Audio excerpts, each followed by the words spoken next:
Assalamualaikum warahmatullahi wabarakatuh.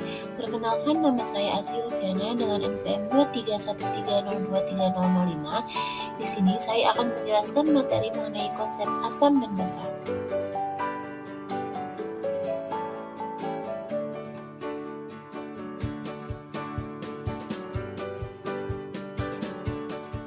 Pernahkah kalian merasakan dua pengalaman yang bertolak belakang, seperti wajah langsung meringis saat mencicipi lemon dan tangan terasa licin saat mencuci pakai sabun?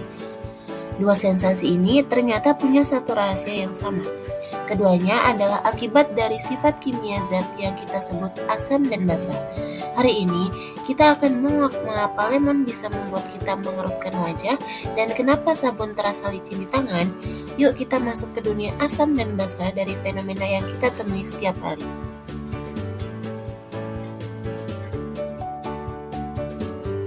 Apa sih asam dan basa itu? Secara sederhana, asam adalah zat yang memiliki rasa asam dan bisa membuat kertas lakmus biru berubah menjadi merah. Contohnya, cuka atau air jeruk nipis.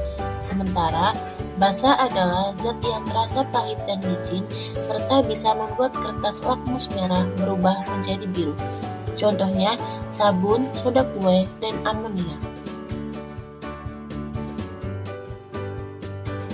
Lalu, apa saja sifat dari asam dan basa itu? Sekarang, perhatikan dua gambar ini. Di sebelah kiri, kita dapat melihat rantai besi yang berkarat. Karat ini muncul karena adanya proses korosi. Banyak asam kuat seperti asam klorida atau asam sulfat memiliki sifat korosif, yaitu mampu merusak dan melarutkan logam. Jadi, ketika logam terkena asam kuat, terjadi reaksi kimia yang membuat logam tersebut berkarat atau bahkan larut. Inilah mengapa bahan-bahan yang mengandung asam kuat perlu disimpan dalam wadah khusus. Lalu, di sisi kanan kita melihat kulit tangan yang iritasi. Ini adalah contoh dari efek basa kuat. Basa kuat seperti natrium hidroksida atau kalium hidroksida memiliki sifat kaustik, artinya mampu merusak jaringan hidup, terutama kulit. Basa tidak hanya terasa licin, tetapi juga dapat menyebabkan luka bakar kimia karena dapat melarutkan lemak dan protein pada kulit. Beberapa sifat penting dari asam dan basa yang sering muncul dalam kehidupan sehari-hari. Yang pertama, asam bersifat korosif, artinya asam kuat dapat merusak atau melarutkan logam. Contohnya, asam klorida pada konsentrasi tinggi bisa membuat permukaan logam menjadi berlubang atau berkarat. Karena itu, bahan kimia asam biasanya disimpan dalam wadah khusus agar tidak merusak peralatan. Kedua, basa bersifat kaustik. Basa kuat seperti natrium hidroksida dapat merusak jaringan tubuh, terutama kulit. Saat mengenai kulit, basa dapat mengikis lemak dan protein sehingga menimbulkan iritasi atau luka bakar kimia. Dan yang ketiga, baik asam maupun basa sama-sama bersifat elektrolit. Artinya, ketika dilarutkan dalam air, zat-zat ini dapat menghasilkan ion-ion yang bebas bergerak. Ion-ion inilah yang membuat larutan asam dan basa mampu menghantarkan listrik. Gambar di sebelah kanan menunjukkan sebuah rangkaian listrik sederhana. Ketika larutan memiliki ion, lampu dapat menyala karena arus listrik bisa mengalir. Pada gambar ini, kita melihat tiga tokoh penting dalam perkembangan konsep asam dan basa. Mereka adalah ilmuwan yang masing-masing mengusulkan teori berbeda untuk menjelaskan bagaimana asam dan basa bekerja. Ketiga teori inilah yang menjadi dasar pemahaman kita tentang asam dan basa dalam kimia modern. Yang pertama yaitu teori Arrhenius. Teori Arrhenius yaitu teori yang menyatakan bahwa sifat asam dan basa ditentukan dari ion yang dilepaskan dalam air. Arrhenius menjelaskan bahwa kekuatan asam bergantung pada jumlah ion H+ yang terbentuk, sedangkan basa ditentukan oleh jumlah ion OH- yang dihasilkan. HCl ketika dilarutkan dalam air akan terurai menjadi H+ dan Cl-, sehingga HCl disebut asam. Sedangkan NaOH terurai menjadi Na+ dan OH-, sehingga NaOH disebut basa. Teori yang kedua yaitu teori Bronsted-Lowry, yang mendefinisikan asam dan basa berdasarkan transfer proton.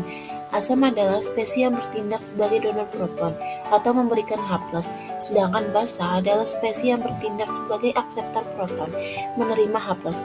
Dalam reaksi, setiap asam akan membentuk basa konjugasi setelah melepaskan proton, dan setiap basa akan membentuk asam konjugasi setelah menerima proton, sehingga reaksinya selalu melibatkan pasangan asam basa konjugasi. Teori yang ketiga yaitu teori Lewis. Teori Lewis memperluas definisi asam basa dengan berfokus pada pergerakan pasangan elektron bukan proton. Menurut teori ini, asam Lewis adalah spesies yang menerima pasangan elektron atau akseptor elektron, sementara basa Lewis adalah spesies yang menyumbangkan pasangan elektron atau donor elektron. Reaksi Lewis selalu menghasilkan pembentukan ikatan kovalen koordinasi, di mana kedua elektron ikatan berasal dari basa.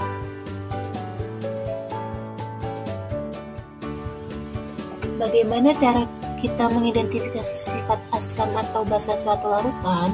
Nah, kita dapat mengidentifikasinya dengan menggunakan indikator. Yang pertama yaitu dengan indikator alami.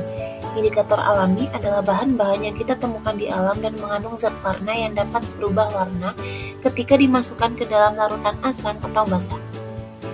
Contohnya kita bisa menggunakan kelopak bunga sepatu, kol ungu, dan kunyit untuk menggunakannya. Bahan-bahan alami ini harus diolah terlebih dahulu, yaitu dengan cara diekstraksi untuk mendapatkan larutan zat warna. Larutan ekstrak inilah yang kemudian kita teteskan ke dalam larutan yang akan diuji. Nah, perubahan warna yang terjadi pada ekstrak tersebut akan menjadi penanda atau indikasi apakah larutan yang kita uji bersifat asam atau basa. Yang kedua yaitu kertas lakmus. Kertas lakmus tersedia dalam dua warna yaitu merah dan biru, dan kerjanya sangat sederhana. Jika larutan bersifat asam, kertas lakmus biru akan berubah warna menjadi merah. Sebaliknya, jika larutan bersifat basa, kertas lakmus merah akan berubah warna menjadi biru. Yang ketiga yaitu indikator universal. Indikator universal merupakan indikator asam basa yang paling informatif karena tidak hanya menunjukkan sifat asam atau basa, tetapi juga menunjukkan tingkat kekuatan sifat tersebut melalui nilai pH yang spesifik. Indikator ini adalah campuran dari beberapa jenis indikator yang mampu menunjukkan warna berbeda untuk setiap nilai pH, biasanya dari 1 hingga 14. Dengan mencocokkan warna yang muncul pada kertas atau larutan indikator universal dengan skala warna yang tersedia, kita dapat menentukan apakah suatu larutan bersifat asam kuat, asam lemah, netral, basa lemah, atau basa kuat. Yang selanjutnya yaitu pH meter. Cara paling akurat dan modern untuk menentukan derajat keasaman atau kebasaan suatu larutan adalah menggunakan pH meter. Alat elektronik ini bekerja dengan cara mencelupkan elektroda ke dalam larutan yang akan diukur. pH meter akan mengukur aktivitas ion hidrogen dalam larutan secara elektronik dan menampilkan hasilnya sebagai nilai pH yang spesifik dan presisi pada layar digitalnya. Penggunaan pH meter sangat penting di laboratorium karena memberikan hasil numerik yang cepat dan jauh lebih akurat dibandingkan indikator warna, sehingga dapat membedakan perubahan pH yang sangat kecil.